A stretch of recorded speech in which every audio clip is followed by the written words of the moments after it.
Hola, saludos a todos y bienvenidos a esta presentación sobre el modelo de regresión lineal múltiple. Si la regresión simple ya nos permitía hacer predicciones interesantes, pues con el modelo de regresión lineal múltiple, añadiendo más variables, vamos a poder dar algunas predicciones mucho más interesantes. Es como si pasamos de cocinar con un único ingrediente a tener una despensa completa. Hoy vamos a poder explorar este fascinante mundo donde las variables van a trabajar en equipo para poder explicar mejor nuestro fenómeno, nuestra variable de interés. Vamos a poder, como decía, cocinar con muchos ingredientes, pero hay que tener cuidado porque también hay que tener en cuenta la complejidad que puede llevar manejar varias variables, manejar varios ingredientes. Entonces, si el resultado es bueno con menos, vamos a ponderarlo, vamos a tenerlo en cuenta también. Y bueno, pues vamos a tener que hacer todo ese análisis posterior que no hacíamos inicialmente con una variable para ver si bueno, pues el modelo es significativo, si cumple con todo lo que esperábamos y si mejora a modelos anteriores. El modelo de regresión lineal múltiple, como decía, bueno, pues es la evolución natural de la regresión simple. En la simple teníamos una única variable independiente, intentando explicar a la variable dependiente. Y aquí vamos a tener varias variables trabajando juntas, eh, coordinadas para que con esa coordinación nos expliquen suficiente información de la variable dependiente. Por ejemplo, si quisiéramos explicar el precio de una casa, pues no solamente nos importaría el tamaño, ¿no? Normalmente en la realidad vamos a encontrar que un efecto depende de varias causas. Es difícil encontrar uno que solamente dependa de uno. Entonces, aquí va a ocurrir eso precisamente. Bueno, pues si queremos calcular el precio de una casa, además del tamaño, vamos a necesitar también pues, la ubicación, la antigüedad, las reformas que ha sufrido, los servicios cercanos. Son un montón de variables que influyen en esa variable final. Entonces, de eso se trata la regresión múltiple, de tener en cuenta varios factores que puedan afectar al resultado final con el que vamos a poder dar una predicción un poco mejor. Bueno, pues aquí tenemos esa fórmula matemática del modelo. Imagino que no nos asusta eh, por tener más betas o más X, bueno, porque ya lo hemos ido hablando, hemos visto incluso el modelo matricial, así que lo considero que ya será bastante intuitivo.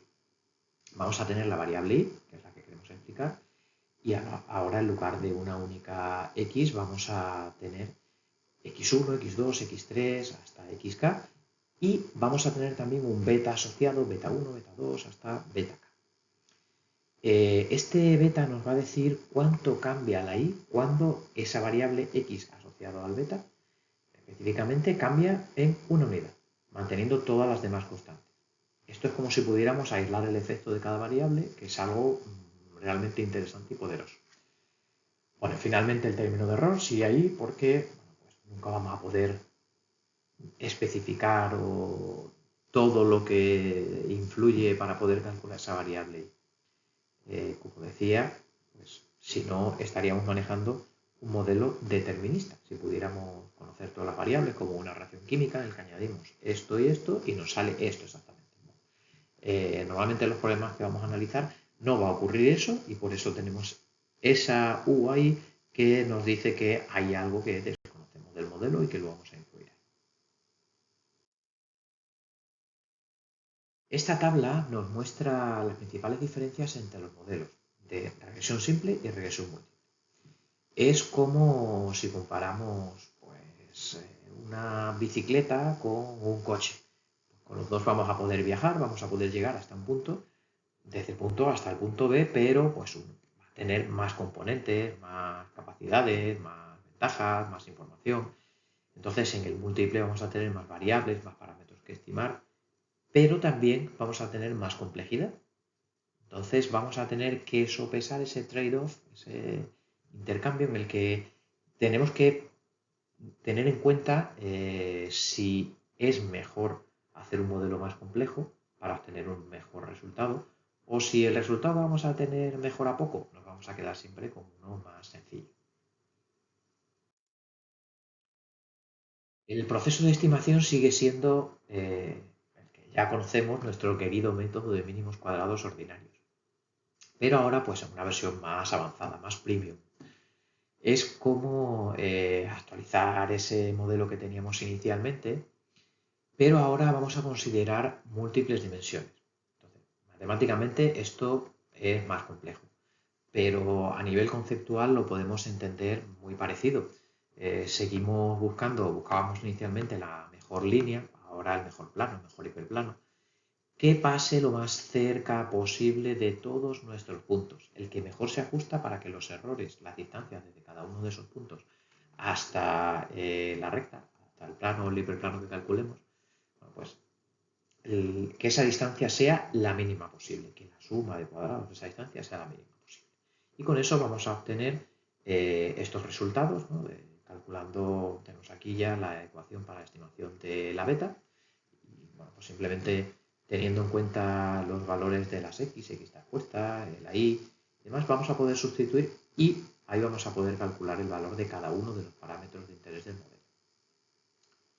En este caso, los parámetros beta, bueno, pues cumplen algunas características que son muy deseables, muy perseguidas dentro del ámbito matemático estadístico, como que son insesgados, eficientes y consistentes.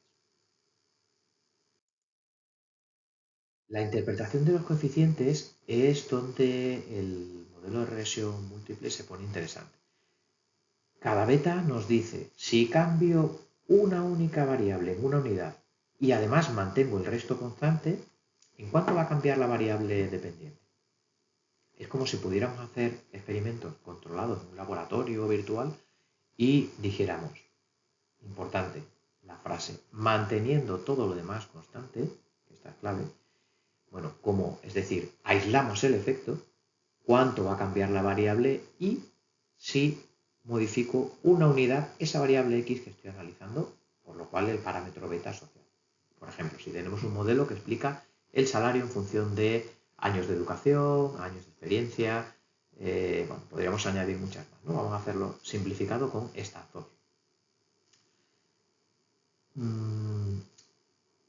El coeficiente de educación nos dice, ese beta, nos indica cuánto aumenta el salario por cada año adicional de educación, manteniendo constante los años de experiencia. Y al revés, si vemos el beta asociado a la experiencia, ese nos dice que si mantenemos la educación constante, si modificamos un año, por ejemplo, si añadimos un año, nos va a decir ese parámetro beta cuánto va a aumentar el salario por cada año de experiencia que vayamos a añadir. Entonces esto puede resultar realmente interesante, productivo para poder interpretar bien el modelo.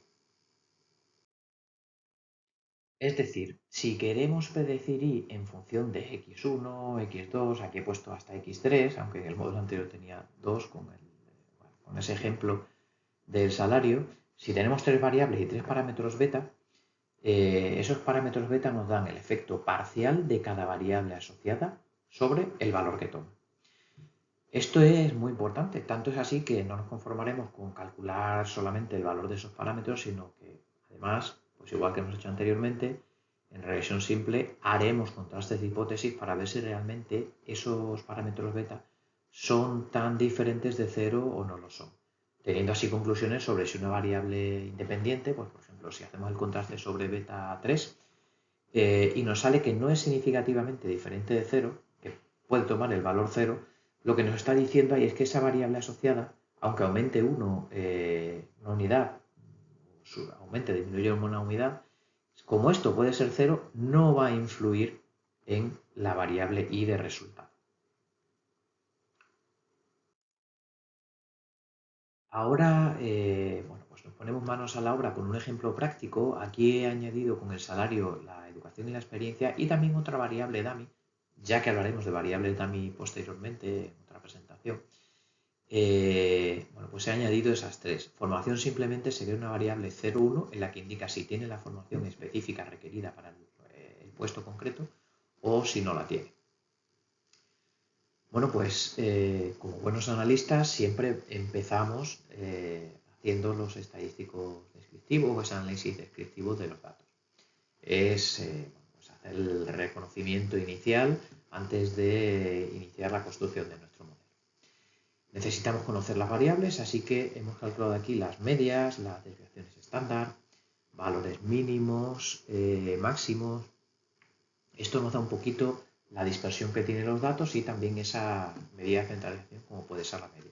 Podríamos añadir algunas que son muy interesantes como medidas de dispersión como la mediana, la varianza, que bueno, estaría relacionada con la científica, algunas otras medidas también relacionadas con posición o con la distribución también, de simetría, kurtosis. Se pueden hacer muchas cosas y a esto normalmente siempre le añadiremos también un análisis gráfico con la descripción de las variables, que nos va a permitir también observar valores anómalos o atípicos, que también son muy interesantes. Entonces, bueno, siempre tened en cuenta que hay que hacer un análisis descriptivo para conocer bien a fondo las variables antes de pasar a hacer cualquier modelo de predicción. Bueno, esta tabla nos da esa radiografía de los datos y con esto podemos analizar, podemos observar siempre si los datos tienen el sentido que esperábamos. Imaginad que aparece que el salario medio sea menos 5.000. Bueno, pues algo hay mal. Algo, hemos copiado mal los datos cuando los hemos metido, a lo mejor lo hemos hecho a través de una aplicación web y no hemos puesto bien las variables. Algo. Entonces, este análisis nos va a permitir verificar que todo está más o menos de acuerdo con lo que habíamos pensado. Nos va a permitir ver si hay valores atípicos, comprobar que además pues, los rangos son lógicos. Por ejemplo, aquí vemos que está entre 18 y 65.000. Pues igual, si hubiera un sueldo mínimo de menos 18.000, pues a lo mejor es que al introducirlo nos hemos equivocado, ¿no? Y bueno, pues identificar también con los gráficos y con los descriptivos algunos patrones, algunas distribuciones iniciales. Continuamos en este caso con la matriz de correlaciones. Decíamos que no es lo mismo correlación y regresión, pero sí suele hacerse de forma complementaria. En este caso, la matriz de correlaciones pues, nos dice si las variables que tenemos se relacionan de alguna forma. Bueno, en este caso se relacionan de forma lineal. Correlaciones muy altas entre variables independientes puede ser un problema. Es decir, aquí estamos analizando el salario en función de la educación, experiencia e información. Vemos que hay, por ejemplo, una correlación alta entre educación y salario, que eso está bien, entre experiencia y salario, 0,52, pero también vemos que entre formación y educación, también hay una correlación alta. Podría ser algo lógico, no tiene por qué ser, porque estamos diciendo que hay formación específica para el puesto. Entonces, ese 0,678 puede causar problemas en el modelo de regresión.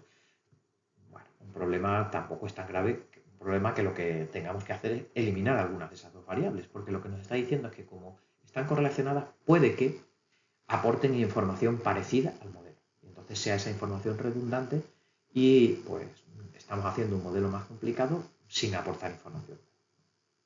Entonces, en esta tabla de esta matriz de correlaciones vemos tanto la correlación de salario, es decir, la variable dependiente, con el resto de variables que influyen en ella, pero también entre esas variables independientes es interesante ver qué correlaciones se establecen.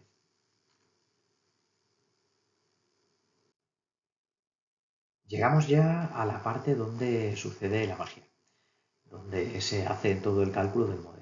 Hemos pasado por los estadísticos descriptivos, por los gráficos, correlaciones. Podríamos ver también incluso hay unas matrices de correlaciones en las que cada par de puntos, es decir, donde se relaciona una variable con otra, dentro de esa matriz, en lugar de poner el coeficiente de correlación, aparece un diagrama de dispersión pequeñito dentro de la matriz, repito, para hacer esa dispersión de variables 2 a 2 y observar ahí la posible correlación que puede existir. Ese tipo de gráfico también puede resultar interesante para ver si la tendencia que siguen es lineal o tiene otro tipo de relación. Bueno, pues una vez que tenemos los datos preparados, revisados, vamos a proceder a la estimación. El software aquí va a hacer los cálculos y más sin un modelo de regresión lineal múltiple, que tenemos muchos más. En el simple incluso podríamos hacerlo a mano sin problema, en 5 minutos.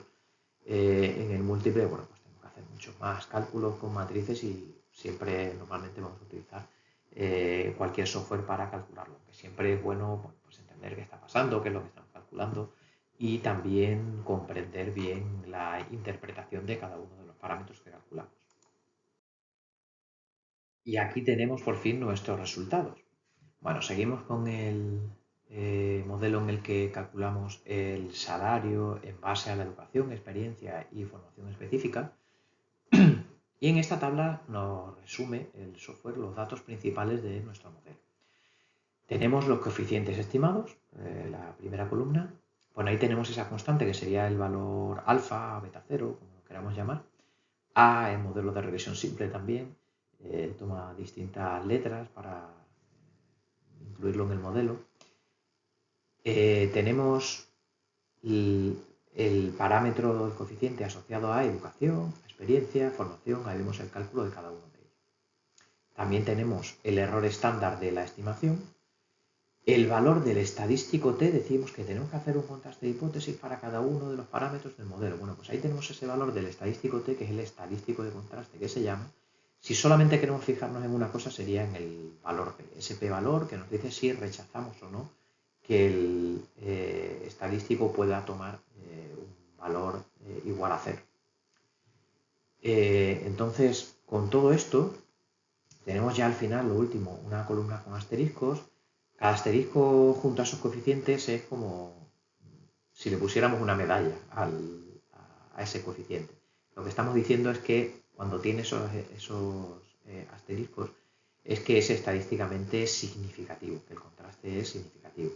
Ahí abajo vemos la leyenda en el que si tiene un asterisco es significativo al 95%, es decir, que P es menor de 0,05, 2 P menor de 0,01 y 3 P menor de 0,0001.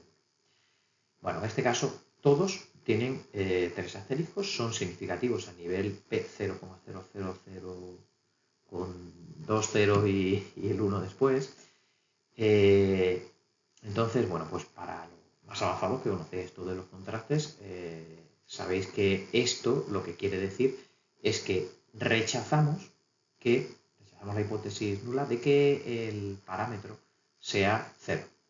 Por lo cual, si estamos rechazando, lo que estamos diciendo es que ese parámetro es distinto de 0. Como todos los contrastes nos salen bien, nos salen a favor de que el estadístico, ese coeficiente que hemos calculado, es distinto de 0, lo que estamos diciendo es que todas esas variables son importantes para nuestro modelo. Acorde con esto, todas esas variables son importantes para nuestro modelo. Tenemos también ahí el valor f, que nos dice que de forma conjunta el modelo que tenemos también explica suficiente información para decir que es estadísticamente significativo. Ese p-valor menor de 0,001 con el estadístico f también nos da esa información de que el modelo es adecuado. ¿Qué otra información tenemos? Bueno, pues tenemos aquí también el r cuadrado, que nos dice, como habíamos dicho anteriormente, qué porcentaje de la variabilidad explicamos. Es como si le pusiéramos una nota a nuestro modelo, ¿no? De 0 a 100. O de 0 a 1 si hacemos el cálculo, si lo basamos a porcentaje de 0 a 100. En este caso es 0,742 el r cuadrado y r cuadrado ajustado 0,735. Cuando hablamos de modelos múltiples, modelos complejos como este, se calcula además también el r cuadrado ajustado, que quizás es más adecuado para hacer la interpretación y comparaciones. Con la interpretación de los resultados es donde vamos a demostrar que no solamente sabemos usar el software, darle a los botones y que nos salgan las cantidades, sino que sabemos interpretarlo. Cada coeficiente nos va a contar una historia y una información diferente respecto al modelo. Por ejemplo, si el coeficiente de educación es 1,245, lo que nos dice es que con un año adicional de educación aumentaremos el salario si lo tenemos en miles de salario, en 1.245 euros. ¿El coeficiente de experiencia es 234? Bueno, pues un año adicional de experiencia aumenta el salario. Una vez que tenemos los resultados del modelo, que hemos visto que el r cuadrado es alto, es adecuado, hemos comprendido los parámetros beta y los hemos interpretado, también diciendo, bueno, pues que al aumentar un año de no sé qué, aumenta el salario no sé cuánto. tendríamos que añadir o analizar esa información adicional que nos permite hacer el diagnóstico, a ver si el modelo es adecuado. Bueno, pues los residuos y los valores ajustados son como los efectos especiales en esta película. Pueden no ser lo principal, pero nos dan información valiosa sobre cuánto se ajusta o cómo de bien está funcionando nuestro modelo. Los residuos nos muestran dónde nuestro modelo está fallando o cuánto falla, y los valores ajustados son nuestras predicciones. Entonces, analizar estos en conjunto nos ayuda a detectar si hay algún patrón extraño que deberíamos investigar, si cumple con todas las características que debe cumplir este tipo de modelos. Por ejemplo, los residuos sabemos que tienen que tener media cero, porque estamos haciendo justo con la recta, con el hiperplano, que ajusta exactamente, que equilibra todos los pesos. Entonces tienen que tener media cero. Es una de las propiedades. La distribución tiene que ser aproximadamente normal y la varianza tiene que ser constante. Esto decíamos que era, analizando los residuos, las hipótesis que tendría que cumplirse. Además, bueno, pues podemos ver también con este diagnóstico del modelo los valores de influencia de leverage, los valores, cómo influye cada observación sobre el modelo. Esto nos va a permitir también ver si hay algún valor anómalo que influye especialmente en el modelo de forma negativa normalmente, porque tira mucho del modelo hacia ese punto atípico. Y también, para detectar esos valores atípicos, vamos a poder identificarlos y ver cuál es la distancia de Cook, que nos va a permitir decir si esos valores atípicos lo son o no, si son influyentes o no. A veces lo que nos puede ocurrir también, después de conocer todo esto que decíamos, es que nuestras variables necesiten pues un pequeño retoque, transformación, para poder funcionar mejor en el modelo. Las transformaciones logarítmicas suelen ser bastante habituales. Entonces, por eso la he puesto aquí la primera. Esa transformación logarítmica es tomar logaritmos a ambos lados. Son especialmente útiles cuando sospechamos que la relación no es exactamente lineal. En muchos casos, esta transformación logarítmica pues va a hacer que con la transformación logarítmica tengamos un modelo que ya es lineal, aplicando el logaritmo previamente. Ahí estaríamos utilizando ese filtro que va a permitirnos observarlo como un modelo lineal, que es lo que estamos buscando. Con esto, bueno, pues esas relaciones exponenciales, a veces pues cuando va aumentando la variable, otra aumenta de forma exponencial, es decir, aumenta mucho más que de forma lineal. Si aplicamos el logaritmo, va a convertir esa relación en una relación lineal, que es la que conocemos y podremos aplicarlo. Esto, repito que lo hacemos con lineal, pero se puede hacer también de forma polinómica, como veremos luego un ejemplo también con StatGraphics, con un problema que hemos analizado, que han puesto en una universidad, precisamente en la Universidad de Málaga. Analizaremos ese problema de forma completa y veremos si hay otras posibles transformaciones, otros posibles modelos polinómicos, recíprocos, raíz cuadrada, hay muchos potenciales también, una ecuación cuadrática y demás. Entonces, hay muchas otras que veremos de forma más detallada. Simplemente aquí en el tema nos centraremos en la regresión lineal y ahí lo dejaré como extra, por si queréis profundizar un poco más, que veáis cómo se hace con un software y cómo analizaríamos eso. Aunque teniendo en cuenta cómo comparamos un modelo múltiple con otro, es muy sencillo extrapolarlo y poder comprender cómo compararíamos esos modelos transformados. Aquí vemos ya nuestro modelo, por ejemplo, que teníamos inicialmente transformado. Hemos hecho una transformación logarítmica, nos fijamos cómo aquí mejora un poquito el r cuadrado ajustado. Sería afinar un poquito, tampoco demasiado, pero sí mejorarlo un poco. La transformación logarítmica nos permite que esas relaciones no lineales las pasemos a lineales ahí de una forma un poco más elegante, mejorado un poquito el modelo. Y la interpretación sí que cambia ligeramente. Ahora hablamos, como tenemos logaritmos, lo que hablamos es de cambios porcentuales en lugar de cambios absolutos. Entonces, ese cambio en una unidad, en un 1% de la variable, va a cambiar no sé cuánto por ciento en la variable dependiente. Aquí lo tenemos, por ejemplo, en este caso, un 1% de aumento en educación conllevaría un 0,823% de aumento en salario. Esa sería una interpretación interesante en este caso. ¿Cómo vamos a poder comparar modelos? Bueno, pues para comparar modelos, no siempre decimos que no siempre el más complejo es el mejor, aunque mejore en algún aspecto. Si mejora muy poquito, normalmente nos vamos a quedar con uno que sea más sencillo. Hay algunas exclusiones en esto, por ejemplo, en modelos que tratan datos médicos. Bueno, pues a lo mejor mejorar si estamos dando una predicción de una enfermedad, pues si es positivo o negativo, mejorar a lo mejor de un 91 o 92%, mejorar ese diagnóstico de un 1% de pacientes, pero en medicina puede ser muy, muy importante. Entonces, sobrecargar el sistema, incluyendo más variables, más información, para conseguir un 1% más puede ser interesante.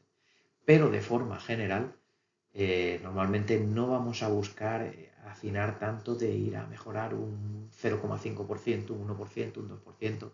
Normalmente, si tenemos modelos más sencillos, no solamente es por el cálculo, sino también por la interpretabilidad.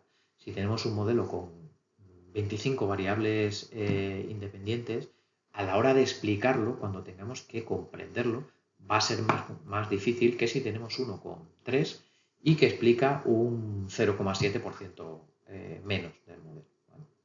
Entonces vamos a ir primando algunas de estas cosas y ver algunos criterios cómo vamos a hacerlo. Como decía Einstein, pues todo debe hacerse lo más simple posible, pero no más simple. Al comparar modelos, bueno, vamos a considerar el R cuadrado ajustado. Siempre cuando tenemos ya modelos más complejos utilizamos el ajustado. También la significación de cada una de las variables, la posible interpretabilidad, como digo, ponderando ahí si es demasiado complejo o no, y la capacidad predictiva. Entonces, aquí tenemos algunos de esos criterios, el R cuadrado ajustado. También tenemos otros como el criterio de Akaiki, el primero, la IC, o el criterio bayesiano, el Bayesian Information Criterion, el BIC, o el error cuadrático medio ajustado, que es el RMS.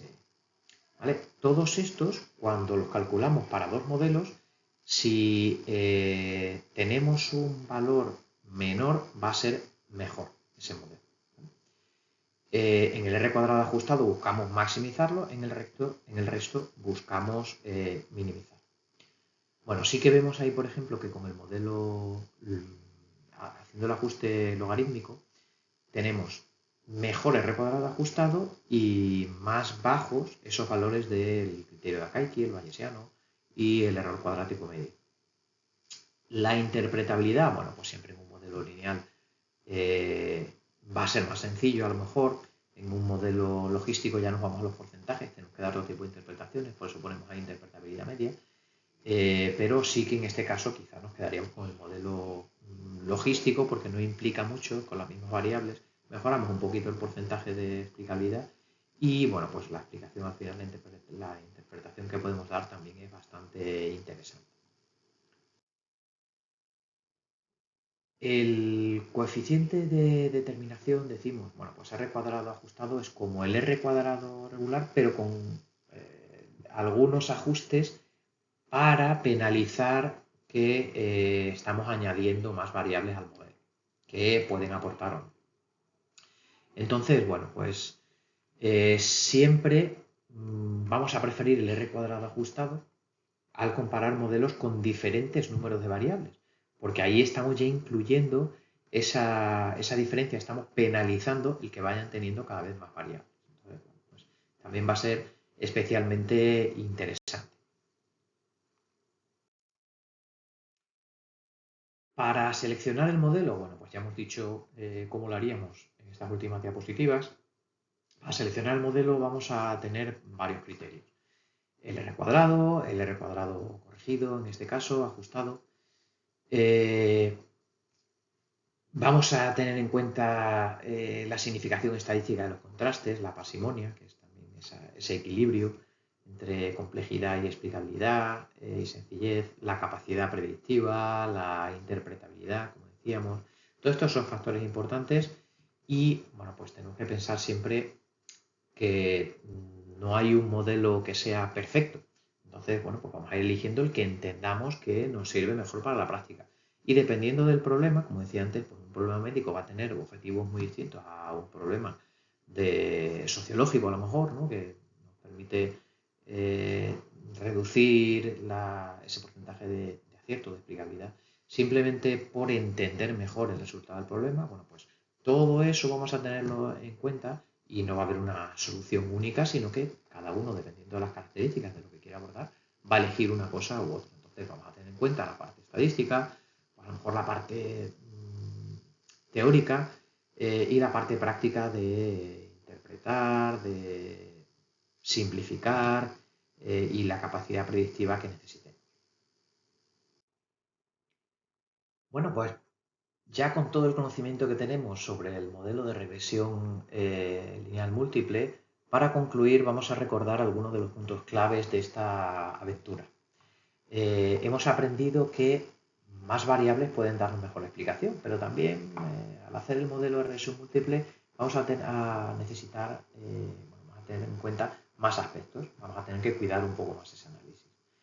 La interpretación de manteniendo todo lo demás constante es crucial, ahí nos aporta más información que el modelo de regresión simple y bueno, pues siempre tenemos que tener cuidado a la hora de interpretar, de elegir un modelo especialmente bueno, que sea mejor que otro y bueno, pues incluso recordando las famosas frases de un gran poder conlleva una gran responsabilidad, ¿no? Pues ahí tenemos que elegir algo que sea adecuado para lo que nosotros necesitamos. Gracias por vuestra atención. Espero que ya controléis los modelos de regresión lineal simple, múltiple, sepáis elegir cuáles son los mejores modelos para vuestros datos y nos vemos en el siguiente vídeo con variables dummies, variables cualitativas y después también con algunos ejemplos de tanto regresión lineal simple como regresión lineal múltiple. Hasta el próximo vídeo.